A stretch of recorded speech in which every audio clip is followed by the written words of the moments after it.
पतला मरा हुआ, मानो जैसे सांप ने इसको डस दिया हो और अपनी अंतिम सांसें ये गिन रहा हो, एक अरविंद केजरीवाल नाम का व्यक्ति पाया जाता था। अरे कहना क्या चाहते हो?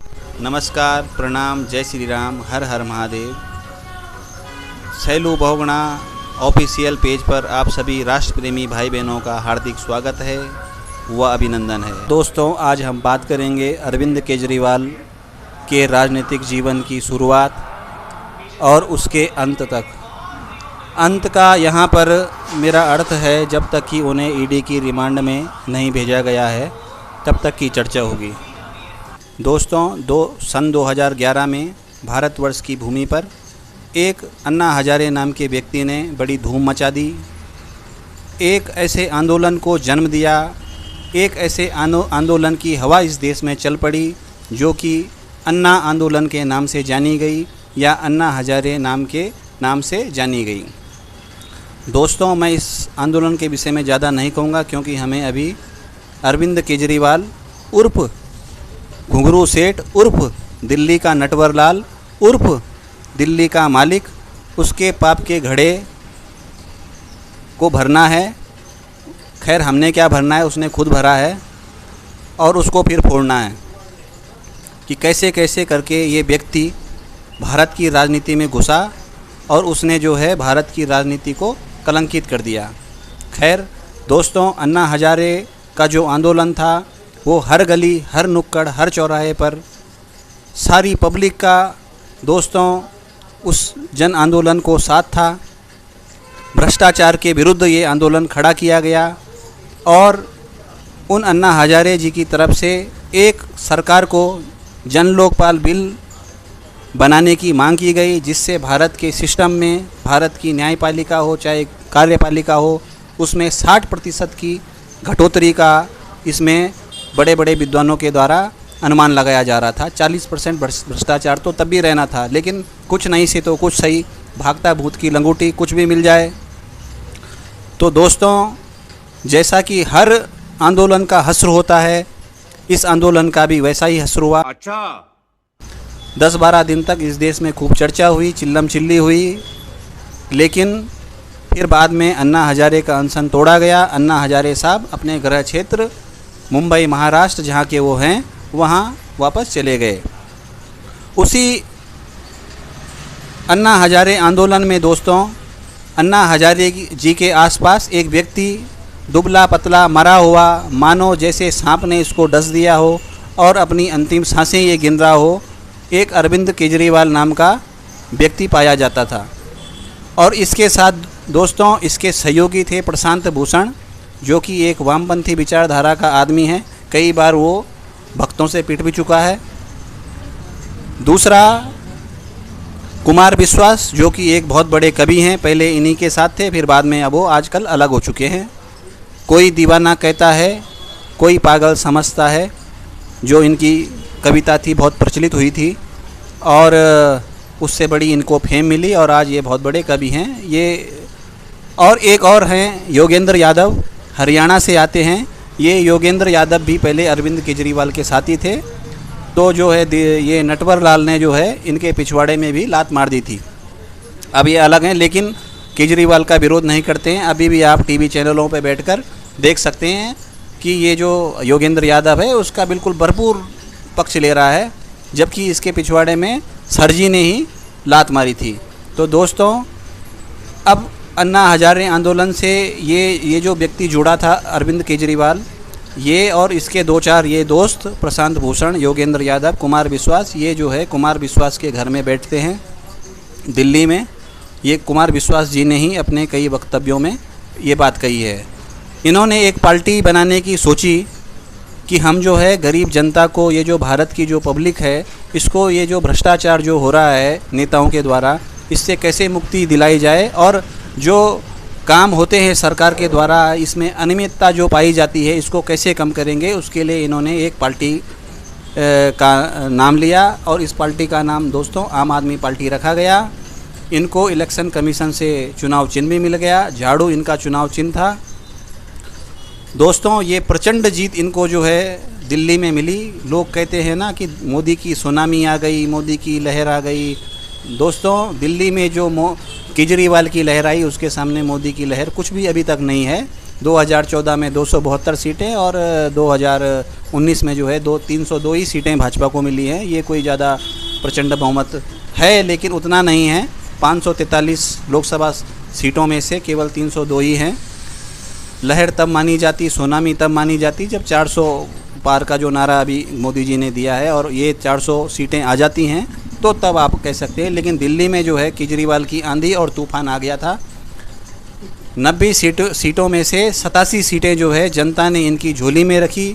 कई लोगों ने दोस्तों अपनी नौकरियां इस व्यक्ति के लिए छोड़ी। गरीबों ने 10 रुपये, 5 रुपये, 50 रुपये, 100 रुपये, 500 रुपये, अमीर आदमियों ने भी, जो भी सेठ हैं और ईमानदार होंगे, उन्होंने भी इसका समर्थन किया। उन्हें लगा कि हमारे देश से भ्रष्टाचार कुछ मिट जाएगा, उसके लिए इस आदमी का सहयोग किया। दोस्तों, अब ये सत्ता में आ गए। 1 साल तो इनका ऐसे ही बीत गया, हम ऐसा वैसा फलाना अलाना ये करके, जैसा होता ही है शुरू में सरकार बनती है। दोस्तों, ये आदमी 2013 में आया और 2018 तक ये केवल मोदी जी को ही 2017 तक ये मोदी जी को ही गरियाता रहा कि मोदी मुझे काम नहीं करने दे रहा है, जी मोदी मुझे काम नहीं करने दे रहा है। अब जब अंतिम साल जब 2018 में जो है ये दिल्ली चुनावों का आया तो इस धूर्त आदमी ने एक दिल्ली में बिजली फ्री कर दी और दिल्ली में पानी फ्री कर दिया। दोस्तों, मैं यहाँ पे आपको बता देना चाहता हूँ, दिल्ली वो स्टेट है जो बिजली खरीदती है, दिल्ली अपनी बिजली नहीं बनाती है। तो उस खरीदी हुई बिजली में से भी इसने लोगों को बिजली फ्री कर दी। उस पानी भी अपना नहीं है दिल्ली के पास दोस्तों, और ये पानी भी दिल्ली सरकार जो है, जो भी होती है वो खरीदती है, वो पानी भी ये जो है इसने फ्री कर दिया दोस्तों।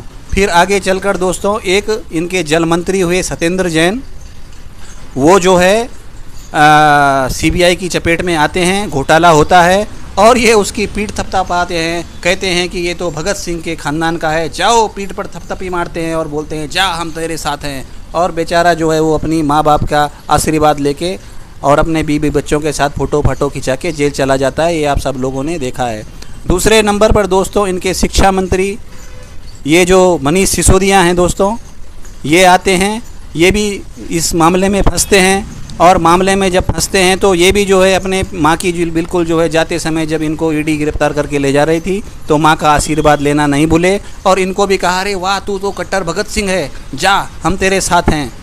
फिर तीसरा नंबर आता है दोस्तों संजय सिंह का। उसको भी ये जो है वो भी जो है बिल्कुल बाकायदा जो है अपनी माँ का आशीर्वाद लेने के लिए पहुँचे थे और आशीर्वाद लेके जेल गए। इसने कहा, वाह तू तो कट्टर भगत सिंह है भाई, जा हम तेरे साथ हैं। और यही कट्टरपन करते करते दोस्तों ये भूल गया कि ये दिल्ली का मुख्यमंत्री है, तो आज इस तक भी आएगी। दोस्तों, मैं अब एक बात यहाँ पर और आपसे कहना चाहता हूँ। अरविंद केजरीवाल चौथी पास राजा की एक कथा सुनाता था। प्रधानमंत्री नरेंद्र मोदी जी से उनकी डिग्री मांगता था। दोस्तों, मोदी जो है गुजरात से आते हैं, वो कोई वडनगर की सीट से नहीं जीते हैं दोस्तों। दोनों बार 2014 और 2019 में उत्तर प्रदेश जो उनका गढ़ नहीं है, वाराणसी सीट से जो है लड़ते हैं और 2014 में जितने मतों से जीते उससे ज़्यादा मतों से वो 2019 में जीते। और वो कुछ भी है दोस्तों, वो देश का प्रधानमंत्री है और प्रधानमंत्री के लिए ऐसी विचार रखना, ये करना, चौथी पास राजा कहना। चौथी पास राजा के अंडर में कितने डिपार्टमेंट हैं दोस्तों, आप जाकर गूगल पे सर्च कर दीजिए कि उस अनपढ़ आदमी ने, जिसको ये अनपढ़ बता रहा है, उस आदमी के अपने हाथ में कितने जो है डिपार्टमेंट रखे हैं। और कोई भी जो है एक डिपार्टमेंट में घोटाला बता दे, कोई नहीं बता सकता है। लेकिन इस धूर्त आदमी की मक्कारी देखो दोस्तों, ये अपने आप को बहुत बड़ा पढ़ा लिखा आदमी समझता है और अपने आप को बीटेक पास और RAS ऑफिसर बताता है। इसने दिल्ली में एक भी डिपार्टमेंट अपने हाथ में नहीं लिया। दोस्तों, अब आप मुझे बताइए, जब इसने एक भी डिपार्टमेंट अपने हाथ में नहीं लिया है, जब इसने उसकी डिपार्टमेंट की फाइल ही नहीं देखी, तो ये कैसे पता लगाएगा कि यहाँ कुछ घोटाला चल रहा है, यहाँ कुछ गड़बड़ चल रही है या अनियमितता चल रही है। और इसने सोचा दोस्तों कि मेरे तक आंच नहीं आएगी, क्योंकि ये दिल्ली का मुखिया है और बिना मुख्यमंत्री के आदेश के, बिना मुख्यमंत्री की सहायता के ये जो मनी लॉन्ड्रिंग का केस जिसमें जो है मनीष सिसोदिया, संजय सिंह और सत्येंद्र जैन फंसे हुए हैं, ये नहीं हो सकता था दोस्तों। इसीलिए ईडी ने जो है इसको गिरफ्तार कर लिया है।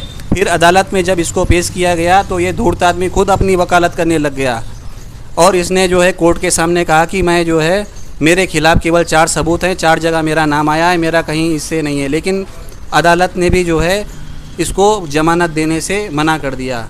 तो दोस्तों यहाँ पर इस धूर्त आदमी की मक्कारी देखो, ये कुर्सी से अभी भी चिपका हुआ है। देश का सबसे भ्रष्ट आदमी लालू प्रसाद यादव, जो कि जो है चारा घोटाला में जब जेल गया तो उसने भी नैतिकता दिखाई, सबसे पहले इस्तीफा दिया, फिर अपनी पत्नी को जो है राबड़ी देवी जो है उनको मुख्यमंत्री बनाया। और अभी अभी जो है हेमंत सोरेन, जो कि झारखंड के मुख्यमंत्री हैं, उन्होंने भी जो है नैतिकता दिखाई, ईडी रिमांड में जाने से पहले इस्तीफा दिया, फिर अपने भाई को जो है उन्होंने मुख्यमंत्री बनाया और तब जाके जो है और ये जेल गए। लेकिन इस मक्कार और धूर्त आदमी को देखो दोस्तों, ये जो है कुर्सी से अभी तक चिपका हुआ है, ये इस्तीफा देने का नाम नहीं ले रहा है दोस्तों। जेल से दोस्तों गिरोह चलते हैं लेकिन सरकार नहीं चलती है दोस्तों। लेकिन ये दिल्ली, क्योंकि दिल्ली की जो तिहाड़ जेल है ये दिल्ली सरकार के अधीन आती है। और आपने सत्येंद्र जैन की एक वीडियो देखी होगी जहाँ पर कुछ कैदियों को डरा धमकाकर वो उसकी मसाज कर रहे हैं। इसने सोचा कि मेरी भी मसाज होगी और मैं दिल्ली को संभालूंगा।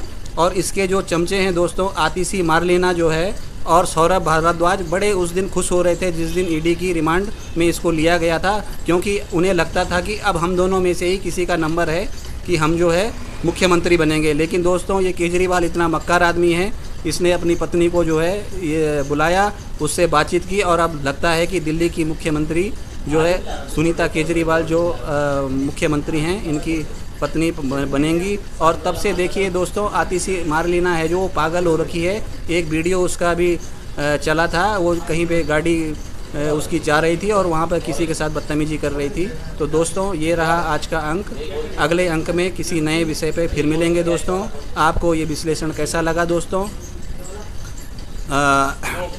तब तक के लिए धन्यवाद। आपसे अपील रहेगी कि इस चैनल को लाइक करें, शेयर करें व सब्सक्राइब करें। तब तक के लिए जय श्री राम दोस्तों।